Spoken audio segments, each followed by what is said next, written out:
Lo que vamos a hacer nosotros ahora es seguir en contacto con la naturaleza, la que nos ofrece nuestras montañas, pero de la mano de las vivencias de un naturalista que desde luego ha experimentado muchas horas en estas cumbres. Está con nosotros José Miguel. Muy buenas tardes. Hola, muy buenas tardes. Miguel Navarro, educador ambiental y escritor también de este libro que dice Un año en el Pirineo, averiguaciones y disquisiciones de un naturalista curioso. Me gusta eso de lo de naturalista curioso. Es inherente, es decir, si eres naturalista tienes que ser curioso por naturaleza, porque si no, no aprendes. Muchas horas en montaña, desde luego, ¿no? Muchas, sí. Muchas. Y a lo largo de todas las épocas del año. Y de toda mi vida. Y de toda tu vida. Eso es. Sí, la verdad que en este libro hay un poco concentrado pues todas las vivencias de una vida, las más significativas, evidentemente todas no están, y relacionadas con la naturaleza y con la naturaleza pirenaica, sí. José Miguel, porque tú tenías muy claro que no querías hacer la típica guía. No, bueno, de hecho el mercado hay guías más que suficientes para entender y para conocer la naturaleza pirenaica. No, yo lo que quería era hacer un libro vivencial. Quería hacer un libro en el que la naturaleza se mezcle con vivencias personales que he tenido y que me apetecía transmitir. Y también en cada capítulo vamos a buscar esa relación con la época del año en la que estamos, ¿no? Con la estación. Es. Sí, bueno, el libro, la estructura son las 4 estaciones del año, pues porque la naturaleza es cíclica y se organiza en las estaciones, entonces no se me ocurría otra forma de hacerlo. ¿Te parece que vayamos desglosando algunas de esas vivencias o de los contenidos que encontramos en este libro, por cierto, premiado? Sí, fue premiado el proyecto al Premio Félix de Azara que convoca anualmente la Diputación de Huesca y bueno, la verdad que pues fue un orgullo, claro, el poder trabajar y entrar a formar parte de estos premios. Bueno, José Miguel, vamos a seguir poniendo en valor, como decimos, este libro, porque una de las cosas que nos cuentas es la importancia que tienen en el ecosistema y que a veces a lo mejor pasan más desapercibidas los líquenes y los hongos. Claro, es que daros cuenta que la vida en el planeta en general no tendría nada que ver tal como la conocemos sin el concurso de líquenes y hongos, y son cosas que aparentemente pasan desapercibidas, ¿no?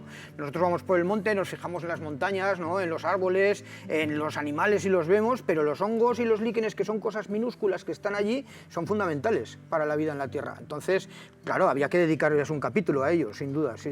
Nos hablas de que son fundamentales, pero ¿hasta qué punto? Para que lo entendamos. Pues fíjate, por ejemplo, los líquenes lo que hacen es crear el suelo fértil tal y como lo conocemos, es decir, disgregan una roca inerte para convertirla en suelo fértil para que luego vengan otras plantas superiores a vivir allí, con lo cual, pues imagínate, o sea, es que toda la vida de la Tierra depende de los líquenes y de los hongos como descomponedores de la materia también.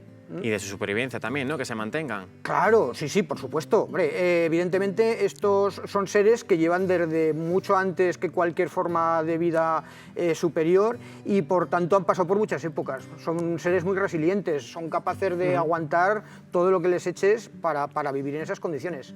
Y en un lugar como en la montaña, ¿qué me cuenta de las plantas? Porque tendrás vivencias, desde luego, y de cosas que contarnos de ellas. Bueno, yo empecé en la naturaleza mucho, claro, luego ya vas diversificando, ¿no? Pero a mí lo que realmente me gusta es la botánica, ¿no? Y la botánica en el Pirineo, en cualquier zona, pero en el Pirineo tiene una riqueza que es extraordinaria a todos los niveles. Entonces, claro, muchos de los capítulos tienen que ver con las plantas, con curiosidades, con estrategias, con adaptaciones, pues con una serie de curiosidades, vamos a decir, que parten de unas plantas en concreto o de un grupo, de una familia. Y muchas relaciones entre ellas. Sí, bueno, y todavía lo que seguimos aprendiendo. O sea, para que os hagáis una idea, hasta hace muy poco tiempo no se sabía y ahora se tiene constancia clara de que los árboles hablan entre ellos dentro de un bosque.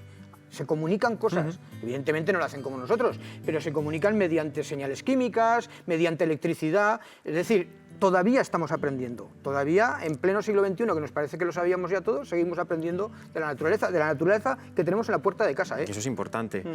También, estando por esos terrenos donde te mueves, desde luego, mucha relación también con los animales.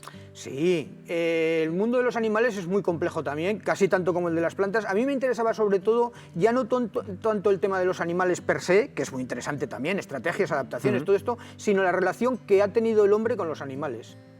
el hombre desde la prehistoria. Entonces, por ejemplo, hay un capítulo dedicado a los procesos de domesticación de determinados animales. Yo me planteo por qué el hombre en la prehistoria domestica lobos y los convierte en perros y no domestica zorros, por ejemplo, ¿no?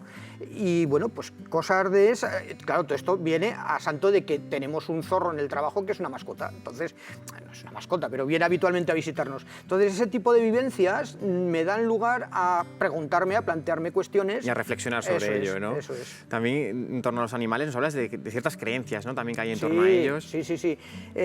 Bueno, es muy interesante. Una vertiente que me interesa mucho, que ya publiqué un libro anterior, un libro sobre mitología y creencias y simbología, me interesa mucho la relación que tienen determinados animales con el ser humano. Por ejemplo, las culebras, ¿no? Las culebras, la mayoría de la gente les tiene un miedo absolutamente irracional, y hay una serie de creencias que se repiten por todo el Pirineo y por otros lugares, pero que arrancan de la prehistoria. O sea, los antropólogos tienen claro que determinadas creencias que tienen que ver con las culebras arrancan en la prehistoria. Entonces, que eso se haya conservado hasta el pleno siglo XXI y que me haya sido transmitido, pues es una cosa que realmente merece la pena salir en un libro de naturaleza. Hablabas de posibles animales que a lo mejor nos causan un poco de rechazo. Otros bichitos son los insectos, pero también los pones en valor. Sí, y he aprendido mucho, porque la verdad que el mundo de los insectos es muy, muy complejo. Y bueno, pues he querido introducirme en él, he tenido que aprender, he tenido que mirar, he tenido que empezar a fotografiarlos, que eran unos animales que nunca les había prestado demasiada atención, pero al final forman parte también fundamental de la naturaleza, y me he quedado con una docena de anécdotas que tienen que ver con ellos, pues que al final resultan sorprendentes. Eres tan curioso, yo creo que incluso al final del libro nos vamos a encontrar con un glosario con la etimología de las palabras. Sí. Es que había que hacerlo así.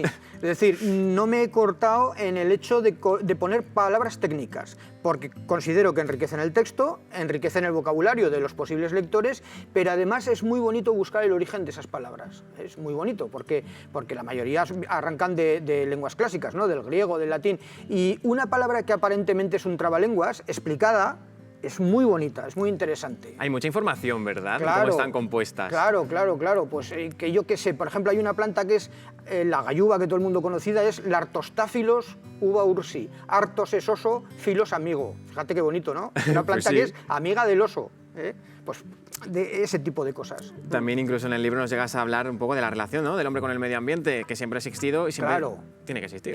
Estas montañas, el Pirineo, son inconcebibles sin el concurso del hombre. Desde el Paleolítico ha habido hombre. Desde el Paleolítico el hombre está influyendo en la naturaleza, y por tanto, para entenderla de verdad, hay que entender la relación del hombre con la naturaleza, para bien y para mal. Eso es así.